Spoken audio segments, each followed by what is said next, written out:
오늘의 큐티 말씀은 누가복음 18장 31절부터 43절입니다.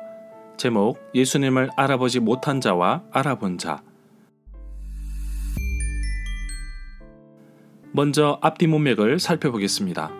누가복음 18장에서 예수님은 기도의 끈질김에 대해서 과부와 불의한 재판관의 비유를 가지고 말씀하셨습니다. 그리고 바리새파 사랑과 세리의 기도를 통해서 기도는 자신의 완벽을 자랑하는 것이 아니라 하나님께 겸손히 간구해야 함을 말씀하셨습니다. 이어서 어린아이와 같은 믿음을 가진 사람만이 하나님 나라에 어울린다고 말씀하셨고, 어떤 지도자, 부자와 예수님과의 대화 속에서 예수님은 이 사람의 겉모습은 완벽해 보이고 부족한 것이 없어 보이나 자신 모든 것을 팔아서 가난한 사람에게 나누어 주라고 할 때 이 지도자는 오직 하나님만 믿고 따르는 어린아이와 같은 믿음의 마음을 갖지 못한 것 같습니다. 예수님께서 12 제자를 부르셔서 순환을 예고하십니다. 그리고 3일 뒤에 부활하실 것도 말씀하십니다. 안타깝지만 제자들은 예수님의 깊은 뜻을 이해하지 못했습니다. 이어서 나오는 사건에서는 예수님을 알아보는 사람이 등장합니다. 예수님께서 여리고 마을 가까이에 갔을 때 앞을 보지 못한 사람이 길가에 앉아서 구걸을 하고 있었습니다.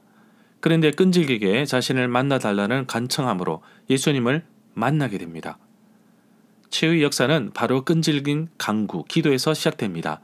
예수님께서 앞을 보지 못하는 사람에게 무엇을 해주기를 원하느냐고 하였을 때 자신의 필요를 분명하게 말하고 있습니다. 예수님은 이 사람의 믿음이 낫게 하였다고 말씀하십니다. 예수님의 세 번째 순환 예고는 마태복음 20장 17절부터 19절, 마가복음 10장 32절부터 34절, 누가복음 18장 31절부터 34절에 나옵니다. 디메오의 아들 맹인 바디메오가 고침을 받게 되는 이야기는 마태복음 20장 29절부터 34절, 마가복음 10장 46절부터 52절, 누가복음 18장 35절부터 43절에 나옵니다.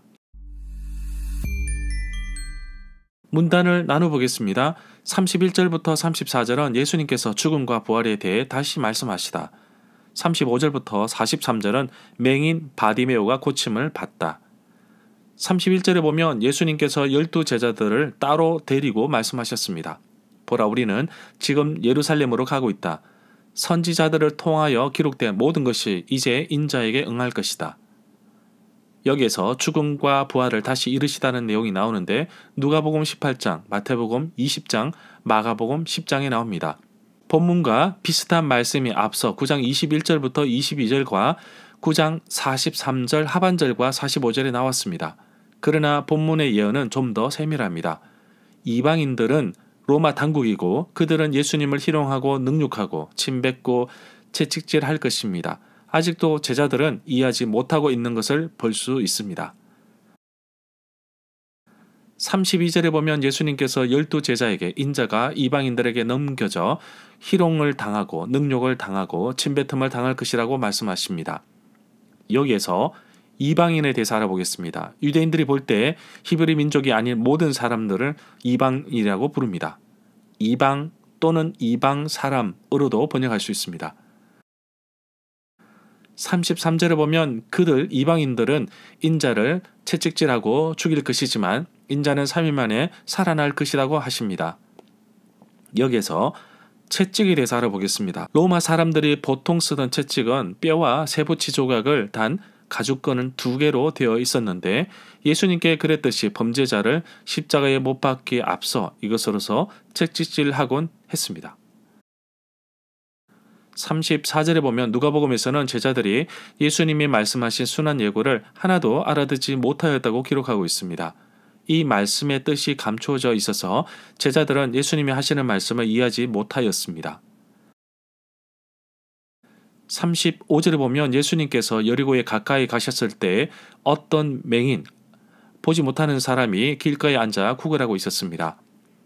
마가복음에서는 이 맹인이 디메오의 아들 바디메오라고 말하고 있으며 또한 거지라고 지금 상태를 기록하고 있습니다. 38절에 보면 예수님이 지나가신다는 말을 들은 맹인이 큰 소리로 외치며 말하였습니다. 다윗의 자손 예수여, 나를 불쌍히 여기소서. 이 구절에서 다윗의 자손은 약속된 메시아를 다윗 왕의 자손이며 동시에 후계자로 묘사하는 칭호입니다.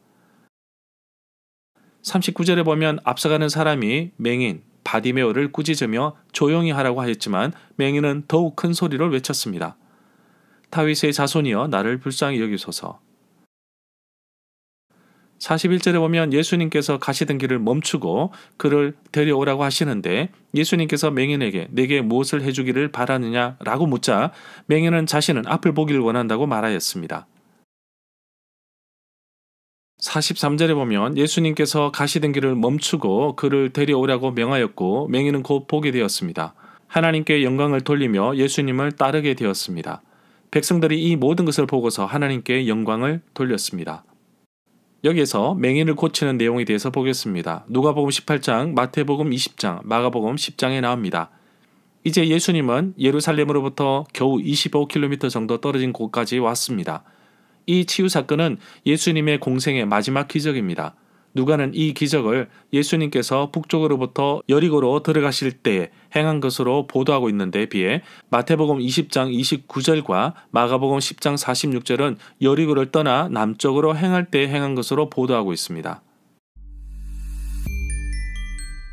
절마다 상세한 설명과 구절 해석, 핵심 내용과 중심 줄거리는 네이버 블로그에 올려져 있습니다. 내게 주시는 교훈입니다. 맹인이 앞을 보게 되는 사건 속에서 예수님의 제자들은 정말 가슴이 뭉클했을 것입니다. 자신이 따르는 스승이 이렇게 능력이 많으시고 성공은 시간 문제라고 생각했을 것입니다. 그런 이유는 예수님이 예루살렘에 가서 죽으심과 부활에 대해 말씀하고 있지만 제자들은 그 말씀을 마음에 두지 않고 깨닫지도 못하였는데 바로 딴 생각을 하고 있지 않나 봅니다.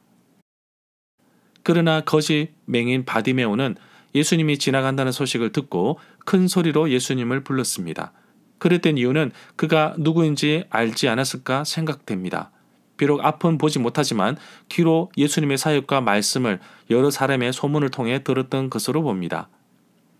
거지 맹인 바디메오는 예수님을 알아보았지만 3년이나 예수님을 따라다닌 제자들은 정작 예수님에 대해 알지 못하고 있었던 것 같습니다. 오랫동안 교회 생활을 한다고 신앙이 자라지 않습니다. 신앙은 자기 자신을 내려놓을 때 성장하는 것입니다. 생활의 지극히 작은 일까지도 주님께 맡기십시오. 그러면 당신은 예수님 안에서 반드시 성장할 것입니다.